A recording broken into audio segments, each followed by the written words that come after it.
कोई भी सपना साकार करने के लिए सबसे जरूरी है सही कोच का होना। चुनिए MPSC tricks bye Ajay Kumar को और करें अपने राज्य सेवा कंबाइंड मेंस का सपना साकार। Download the app now. ठीक करा, गुगल प्ले स्टोअरवर जाऊन MPSC tricks bye Ajay Kumar असं सर्च करा. अशा प्रकारे आपला अँड्रॉइड ॲप तुम्हाला त्या ठिकाणी पाहायला मिळेल.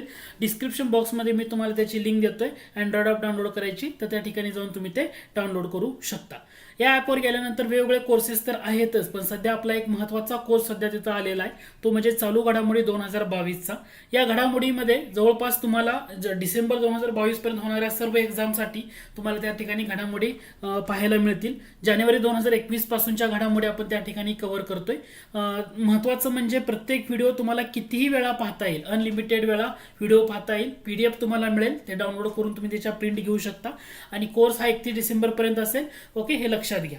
याच्यामध्ये कोर्स विकत घेण्या अगोदर तुम्हाला काय करायचं आहे किंवा 2022 मधल्या घडामोडी सध्या अपलोड केलेल्या आहेत महिन्या वाईज. जानेवारी, फेब्रुवारी, मार्च, एप्रिल, आता मे होतोय, मग त्यानंतर येणाऱ्या पुढच्या घडामोडी तिथं अपलोड होतील. 2021 मधल्या घडामोडी डिटेलमध्ये कव्हर आहेत. त्याचबरोबर तुम्हाला चालू घडामोडी ऑनलाईन टेस्ट सिरीज सुद्धा त्या ठिकाणी आपण कव्हर केलेले आहे. तर नक्की डाउनलोड करा आपला अँड्रॉइड ॲप. डिस्क्रिप्शन बॉक्समध्ये लिंक आहे, त्या लिंकवर जाऊन तुम्ही जॉईन करू शकता. तर आज आपण ॲक्च्युली आपलं जे लेक्चर आहे त्याला आपलाचा पहिला प्रश्न आहे. प्रश्न बघा आणि त्यानंतर त्याचं उत्तर द्यायचं आहे. प्रश्न असा होता, अण्णासाहेब लट्टे हे सत्यशोधक समाजाच्या डॅश डॅश शाखेचे उपाध्यक्ष होते. म्हणजे अण्णासाहेब लट्टे यांच्यावर प्रश्न विचारला आणि सत्यशोधक समाज. पहिला मुद्दा, या प्रश्नाच्या उत्तराकडे जाण्या अगोदर म्हणजे सातारा, पुणे, कोल्हापूर, इंदापूर दिले. सत्यशोधक समाजाची स्थापना कधी झाली तिथून सुरुवात करूया. सत्यशोधक समाज म्हटलं तर तुमच्या लक्षात आलं पाहिजे 24 सप्टेंबर 1873 सत्यशोधक समाजाची स्थापना झाली. स्थापना कुठं झाली? पुण्याला झाली. सत्यशोधक समाजाच्या स्थापनेमध्ये ज्यांनी पुढाकार घेतला ते होते महात्मा फुले. महात्मा फुले यांनी याच्यामध्ये घेतलेला पुढाकार किंवा ते संस्थापक म्हणू शकतो. सर्वच साक्षी जगत पासी त्यासो नकोच मध्यस्थी, हे काय होतं? सत्यशोधक समाजाचं ब्रीद वाक्य होतं. आता सत्यशोधक समाजाची शाखा कोल्हापूरला कोणी सुरू केली? सत्यशोधक समाजाची शाखा कोल्हापूरला सुरू करण्यामध्ये शाहू महाराजांचा महत्त्वाचा रोल होता. शाहू महाराजांनी 11 जानेवारी 1911 ही तारीख तुम्हाला लक्षात ठेवायची आहे. कोणती? 11 जानेवारी 1911 रोजी कोल्हापूर येथे सत्यशोधक समाजाची शाखा सुरू केली होती. त्याचं अध्यक्ष कुणाला बनवलं होतं? परशुराम इनामदार, म्हणजे परशुराम गोसरवाड इनामदार यांना अध्यक्ष बनवलं होतं. आणि जे अण्णासाहेब लट्टे होते ना, त्यांनी उपाध्यक्ष बनवलं होतं. म्हणजे अण्णासाहेब लट्टे हे सत्यशोधक समाजाच्या कोल्हापूर शाखेचे उपाध्यक्ष होते. हे तुमचं या ठिकाणी करेक्ट आन्सर येईल. त्यानंतर पुढचा प्रश्न होता, दत्तक विधान नामंजूर करून ताब्यात घेतलेली संस्थाने, असा मुद्दा दिलेला होता. ऑकलँडने ताब्यात घेतलेली संस्थाने म्हैसूर, जैतिया, कुर्ग, मध्य चाचर. आणि बेंटिकनं ताब्यात घेतलेली संस्थाने कुलाबा, सुरत, मांडवी, कर्नूल आणि जलून, असं तुम्हाला यामध्ये दिलेलं आहे. आता तुमचा घटक लक्षात आला का? याच्यामध्ये इंटरचेंज झालेला घटक तुम्हाला या ठिकाणी पाहायला मिळतो. इंटरचेंज म्हणण्यापेक्षा पहिल्यांदा महत्त्वाचा मुद्दा, ऑकलँड यांनी ताब्यात घेतलेली जर म्हटलं तर हे इंटरचेंज आहे. येस, इंटरचेंज आहे. ऑकलँड यांनी ताब्यात घेतलेली संस्थाने कुलाबा, सुरत, मांडवी, कर्नूल आणि जलून, हे येतं तुम्ही ऑकलँड यांनी. बेंटिक यांनी म्हटलं म्हैसूर, जैतिया, कुर्ग, मध्य चाचर, हे कोणाचे येतात? बेंटिक यांचे. याचा अर्थ दोन्ही विधानं चुकीचे आहेत, फक्त इंटरचेंज झाल्यामुळं हा प्रश्न चुकीचा ठरतोय. मग सातारा, जैतपूर, संबलपूर, उदयपूर, झाशी, नागपूर, अवध, हे सगळे म्हटलं तर लॉर्ड डलहौसी यांच्या संदर्भामध्ये येतात. पुढचा प्रश्न बघा, तुम्हाला खाली काही विधानं दिली तर त्या विधानावरून व्यक्ती ओळखा असं सांगितलंय. पहिलं विधान आहे, धर्मग्रंथामध्ये सती जाणं हे धर्म कर्तव्य असल्याचा उल्लेख नाही, हे त्यांनी सर्वप्रथम सिद्ध केले. दुसरं विधान आहे, वृत्तपत्राच्या कडक नियंत्रणाच्या कायद्यावर त्यांनी सत्तास्थानावर असलेल्या व्यक्तींचा वृत्तपत्र स्वातंत्र्याला विरोध असतो, कारण त्यामुळे त्यांच्या कारभारावर न रुचणारे नियंत्रण येण्याची शक्यता असते, असं म्हटलं.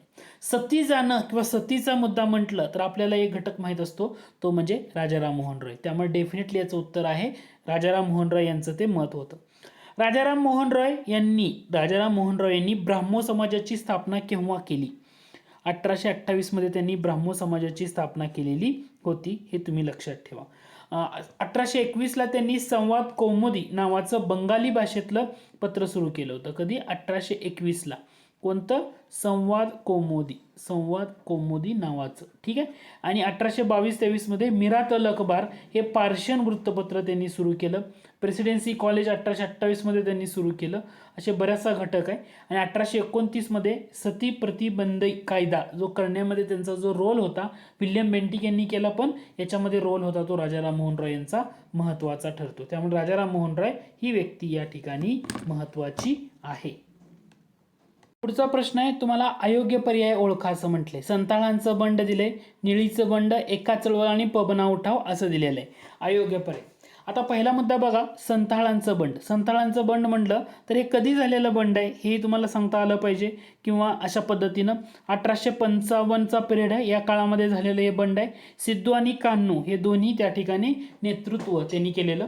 निळीचं बंड म्हटलं तर दिगंबर व विश्वास आणि विष्णू विश्वास एमपीएससीने याच्यावर प्रश्न विचारून झालाय, त्यामुळे हा घटक महत्त्वाचा आहे. पबना उठाव म्हणतो आपण, पबना उठाव हा ईशान रॉय यांच्या नेतृत्वामध्ये.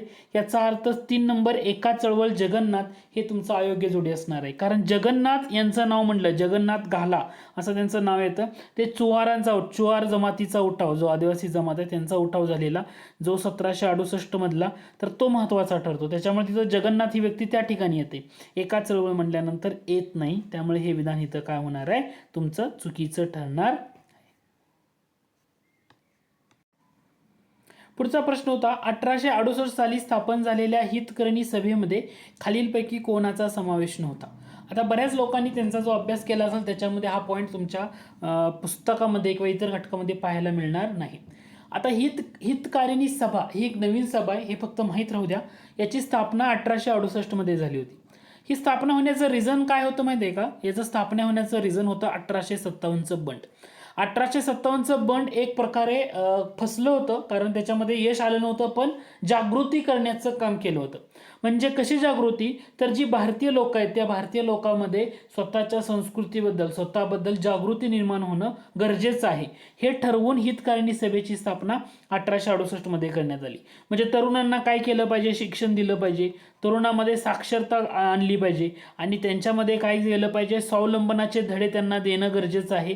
म्हणजे शिक्षण, साक्षरता, स्वावलंबन आणि संस्कृती, या एकूण 4 पिलरवर ही हितकारिणी सभा आधारलेली होती. हितकारिणी सभा कोणत्या 4 पिलरवर आधारलेली होती? तरुणांना शिक्षण द्यायचं, तरुणांमध्ये साक्षरता झाली पाहिजे, यासाठी शिक्षणा माध्यमातून साक्षरता अचीव करायची, त्यांच्यामध्ये स्वावलंबन झालं पाहिजे, त्यांच्यामध्ये स्वावलंबनाची मूल्ये विकसित झाली पाहिजेत, आणि संस्कृती म्हणजे संस्कृतीची मूल्ये रुजली पाहिजेत, आणि याच्यातून स्वातंत्र्याची इच्छा निर्माण झाली पाहिजे. या 4 गोष्टींमधून ही हितकारिणी सभेची स्थापना करण्यात आली. आणि या हितकारिणी सभेच्या स्थापनेमध्ये पुढाकार कोणाचा होता? अंबिकाचरण बॅनर्जी, B.R. खेर आणि बिहारीलाल खजांजी, ह्या तिघांनी मिळून ही हितकारिणी सभा स्थापन केली होती. आणि त्याच्यातून स्वातंत्र्य निर्माण होणं हे एक महत्त्वाचं टार्गेट ठेवण्यात आलेलं होतं. याच्यामध्ये नारायण हर्डीकर येतात का, तर येत नाही. तुम्हाला विचारले कोणाचा सहभाग नव्हता, फक्त एक. मुद्दा लक्षात आला का? मला सांगण्याचा मुद्दा हाच आहे, हितकारिणी सभा जर तुम्हाला विचारलं, वर्ष काय सांगणार तुम्ही? 1868. कशासाठी स्थापना झाली होती? तर 1857च्या उठावानंतर भारतीयामध्ये शिक्षणाची वाढ झाली पाहिजे, शिक्षणामधून साक्षरता अचीव करायची, त्यांच्यामध्ये स्वावलंबनाची मूल्ये विकसित करायची, आणि संस्कृती म्हणजे संस्कृती आपली कशी आहे त्याची मूल्ये विकसित करून त्यांनी स्वातंत्र्य मिळवण्यासाठी प्रेरणा त्यांनी घेतली पाहिजे, किंवा त्यांची इच्छा जागृत केली पाहिजे. या 4 पिलरवर ही हितकारिणी सभा आधारलेली होती. क्लिअर? नाव कोण कोण येणार? अंबिकाचरण बॅनर्जी, B.R. खेर आणि बिहारीलाल खजांजी, हे नाव तुम्हाला इथं लक्षात ठेवावी लागतील. थोडासा करंट रिलेटेड तुम्ही प्रश्न म्हणू शकता, कारण अलीकडच्या काळामध्ये व्याघ्र प्रकल्प आहेत ना, त्या व्याघ्र प्रकल्पाला मंजुरी झाली. देशामध्ये 53 व्याघ्र प्रकल्प झाले होते, त्यावेळीची ही न्यूज आहे, आणि त्याच्यावर आपण आता काय करतोय, प्रश्न बघतोय. ठीक आहे. 50वा व्याघ्र प्रकल्प कोणता, 51वा कोणता, 52वा कोणता आणि 53वा कोणता? तर याचं करेक्ट बघा, 50वा म्हटलं तर कामलांग हा व्याघ्र प्रकल्प तुम्हाला या ठिकाणी बघायला मिळेल. 51वा श्री विल्लीपुथूर व्याघ्र प्रकल्प. 52वा म्हटलं रामगड येतो, रामगड विषधारी व्याघ्र प्रकल्प. आणि 53वा म्हटलं तर गुरु घासीदास व्याघ्र प्रकल्प. हे फक्त तुम्ही लक्षात ठेवायचं आहे बरं का. याची स्क्रीनशॉट घ्या. का उत्तर आहे पर्याय क्रमांक 2 हे तुमचं करेक्ट. 50वा म्हटलं तर कामलांग व्याघ्र प्रकल्प, 51वा म्हटलं तर श्री विल्लीपुथूर व्याघ्र प्रकल्प, 52वा म्हटलं तर तुम्हाला इथं सांगता आलं पाहिजे 52वा म्हटल्यानंतर रामगड विषधारी, आणि 53वा म्हटलं तर गुरु घासीदास व्याघ्र प्रकल्प. महत्त्वाचे मुद्दे येतात. तुम्हाला विचारलं महाराष्ट्रात एकूण व्याघ्र प्रकल्प किती, उत्तर असलं पाहिजे 6. महाराष्ट्रात स्थापन करण्यात आलेला सगळ्यात जुना व्याघ्र प्रकल्प कोणता, तर व्याघ्र प्रकल्प मेळघाटचा अमरावतीमध्ये येतो 1973-74. त्यानंतर ताडोबा अंधारी चंद्रपूरमध्ये 1994-95च्या रेंजमध्ये, पेंच नागपूरचा 1999, सह्याद्री सांगली सातारा कोल्हापूरमध्ये बघायला मिळतो 2008मध्ये, नवेगाव नागझिरा 2013 मधला गोंदिया जिल्ह्यामध्ये बघायला मिळतो, आणि बोर व्याघ्र प्रकल्प वर्धामधला हाही तुम्हाला त्या ठिकाणी पाहायला मिळतो. तर महाराष्ट्रातले व्याघ्र प्रकल्प 6 आहेत. आता जर क्षेत्रफळाच्या दृष्टीनं महाराष्ट्रातला सर्वात मोठा व्याघ्र प्रकल्प कोणता की ज्याचं क्षेत्रफळ जास्त आहे, तर उत्तर लक्षात ठेवायचं मेळघाटचा व्याघ्र प्रकल्प. कारण मेळघाट व्याघ्र प्रकल्पाचं जे क्षेत्रफळ आहे 2768 2768.52 चौरस किलोमीटर अमरावतीमध्ये बघायला आहे तो. तर त्याचं क्षेत्रफळ हे सर्वाधिक असल्यामुळं मेळघाटचा व्याघ्र प्रकल्प महाराष्ट्रातला सगळ्यात मोठा आहे. अलीकडील काळामध्ये महाराष्ट्राच्या राज्यकारणामध्ये जे पद चर्चेत आहे ते म्हणजे राज्यपाल, आणि या राज्यपाल पदाबाबत तुम्हाला 2 विधानं दिलीत आणि म्हटले कोणतं विधान योग्य आहे ते ओळखा. आता विधानं समजून घ्या आणि मग उत्तर द्या. आपण एक एक विधानं बरोबर आहेत का, त्याचे स्टेटमेंट बरोबर आहे का ते पाहूया. पहिलं विधान आहे, एखादी बाब राज्यपालांच्या विवेकाधिकारात येते किंवा नाही हे ठरवण्याचा अंतिम अधिकार राज्यपालास आहे. एवढंच विधान बघा. एखादी जर गोष्ट राज्यपालांच्या विवेकाधिकारात येते किंवा नाही हे ठरवण्याचा अंतिम अधिकार डेफिनेटली राज्यपालाला असेल. म्हणजे इथंपर्यंत जे विधान आहे ते तुमचं डेफिनेटली बरोबर आहे. मग आपण दुसरं विधान बघूया याच विधानाला जोडून असलेलं, आणि त्या कृतीच्या वैधतेबद्दल राष्ट्रपती प्रश्न उपस्थित करू शकतात. आता राज्यपालांच्या विवेकाधिकाराबाबत राष्ट्रपती प्रश्न उपस्थित करू शकतील का, तर यांना कोणताही प्रश्न म्हणजे राज्यपालांचा जो विवेकाधिकार आहे या कृतीच्या वैधतेबद्दल प्रश्न उपस्थित करता येणार नाही. आता ह्या विधानामध्ये मग हे पहिलं विधान काय ठरणार आहे, चुकीचं ठरणार आहे. रिझन काय आहे, हे जे विधान आहे एखादी बाब राज्यपालांच्या विवेकाधिकारात येते किंवा नाही ठरवण्याचा अधिकार राज्यपालांना आहे, इथंपर्यंत बरोबर आहे. पण पुढे त्याला आणि जोडले ना, आणि या कृतीच्या वैधतेबद्दल राष्ट्रपती प्रश्न उपस्थित करू शकतात, हे विधान चुकीचं ठरतं. कारण इथं काय यायला पाहिजे होतं, त्या कृतीच्या वैधतेबद्दल प्रश्न उपस्थित करता येणार नाही असं पाहिजे होतं. त्याच्यामुळे पहिलं विधान काय होतंय, चुकीचं ठरते. आता दुसऱ्या विधानाकडे जाऊया. दुसऱ्या विधानामध्ये पण 2 स्टेटमेंट आहेत. पहिलं स्टेटमेंट बघूया, राष्ट्रपतीची मर्जी असेपर्यंत राज्यपाल पदावर राहू शकतात. हे पहिलं स्टेटमेंट तुम्ही एवढं जर बघितलं या ठिकाणावरून या ठिकाणापर्यंत, तर हे विधान काय होणार आहे, एवढं विधान हे तुमचं करेक्ट आहे की राष्ट्रपतीची मर्जी असेपर्यंत राज्यपाल राहतं, बरोबर आहे. आणि या मर्जीविरुद्ध सत्ताधारी पक्ष न्यायालयात जाऊन दाद मागू शकतो. राष्ट्रपतीची मर्जी याबाबत न्यायालयात जाता येत नाही, याच्यामुळे हे विधान सुद्धा चुकीचं ठरणार आहे. म्हणजे दोन्ही विधानं काय असणार आहेत, अयोग्य असणार आहेत. आता पॉइंट असा दिला मी विचारला, राज्यपालांची नियुक्ती राष्ट्रपतीद्वारे होते. ओके, राज्यपालांच्या नियुक्तीबाबत भारतानं कोणत्या देशाची पद्धत स्वीकारली आहे. पॉइंट लक्षात आला का, राज्यपालाची नियुक्ती कोणातर्फे होते, राष्ट्रपती मार्फत होते, बरोबर. मग राज्यपाल नियुक्ती म्हणजे राज्यपाल केंद्राचा प्रतिनिधी म्हणून नेमणूक ही तरतूद भारतानं कोणत्या देशाच्या राज्यघटनेमधून घेतली. तुम्हाला उत्तर काय देता आलं पाहिजे, कॅनडा देशाच्या राज्यघटनेतून आपण हे घेतले ना की राज्यपाल केंद्राचा प्रतिनिधी म्हणून नेमणूक राष्ट्रपती मार्फत ती नेमणूक होते. मुद्दा लक्षात आला का. हे दोन्ही विधानं काय असणार आहेत, या ठिकाणी अयोग्य असणार आहेत. त्यानंतर पुढचा प्रश्न बघा, क्रिप्स ऑफ लिबरक्यू ह्या ग्रंथी शरीराच्या कोणत्या अवयवामध्ये तुम्हाला बघायला मिळतील. आता हे जर ग्रंथी बघितल्या तर तुम्हाला लहान आतड्यामध्ये पाहायला मिळतात. त्याच्याबद्दल तुम्ही थोडंसं सर्च केलं तर बेटर राहील, कारण हा घटक थोडासा ठीक आहे. गँग्रीन या आजारासाठी कोणता जीवाणू कारणीभूत ठरतो. गँग्रीन आजार म्हटलं तर उत्तर असणार आहे त्याचं क्लॉस्ट्रीडियम हिस्टोलोटिकम. ओके, MPSC मध्ये अशा टाईपचे प्रश्न विचारले जातात. आता हा एक जीवाणूंची अशी प्रजाती आहे. ओके, क्लॉस्ट्रीडियम हिस्टोलोटिकम ही जीवाणूंची अशी प्रजाती आहे. ही तुम्हाला मातीमध्ये पाहायला मिळते. विष्टा माती किंवा विष्टामध्ये सुद्धा ही प्रजाती तुम्हाला पाहायला मिळते. आणि ही इतर जीवाणूंच्या मदतीनं काय करते तर गँग्रीन या आजारासाठी हा कारणीभूत ठरते. ओके, तर हे लक्षात ठेवा. क्लॉस्ट्रीडियम हिस्टोलोटिकम ही काय आहे, एक जीवाणू जो गँग्रीन या आजारासाठी कारणीभूत आहे. त्यानंतर सिंपलचा प्रश्न आहे, जन्मावेळी बाळाला खालीलपैकी कोणत्या लसी देण्यात येतात? जन्मावेळी बाळाला कोणत्या लसी देण्यात येतात? क्षयरोग, टीबीची, ठीक आहे. त्यानंतर पोलिओची असते, कावीळची असते. गोवरची लस जन्मावेळी दिली जात नाही, त्याच्यामुळे ड येणार नाही. याचा अर्थ अबक हे तुमचं करेक्ट आन्सर आहे. गोवरची लस असते ना, तर शक्यतो जन्मापासून जो 9वा महिना असतो, जन्मापासून 9वा महिना त्यावेळी ही दिली जाते. जन्मापासून 9वा महिना त्यावेळी ही दिली जाते. जन्माच्या वेळी 3 असतात. क्षयरोग म्हणजे आपण क्षयरोगासाठी असणारी BCG लस म्हणतो, ती चर्चेतली माहीत असू द्या. पोलिओची OPV म्हणतो आपण, पोलिओ. त्यानंतर हिपॅटायटिस बी कावीळीसाठी असणारी, हे काय केलं जातं, जन्मावेळी दिली जाते. BCGची लस असते ती तुमच्या त्वचेच्या आत दिली जाते, त्वचेच्या आत दिली जाते. OPV तोंडाद्वारे ऑब्वियसली. हिपॅटायटिस बी ही स्नायूमध्ये दिली जाते, स्नायूमध्ये. तर ह्या तिन्ही लसी जन्माच्या वेळी दिलेल्या जातात, हे तुम्हाला माहीत असू द्या. आणि जन्मापासून 9वा महिना असतो, गोवर लस ही दिली जाते. जन्मापासून 9वा महिना त्यावेळी ही लस दिली जाते. आणि गोवरची जी लस असते तर ती त्वचेच्या आतल्या भागामध्ये दिली जाते थोड्याशा प्रमाणात. ठीक आहे. त्यानंतर पुढचा प्रश्न, योग्य जोड्या जुळवा असं म्हटले. जिल्हा आणि डोंगररांग दिलेत आणि तुम्हाला जोड्या जुळवायला सांगितले.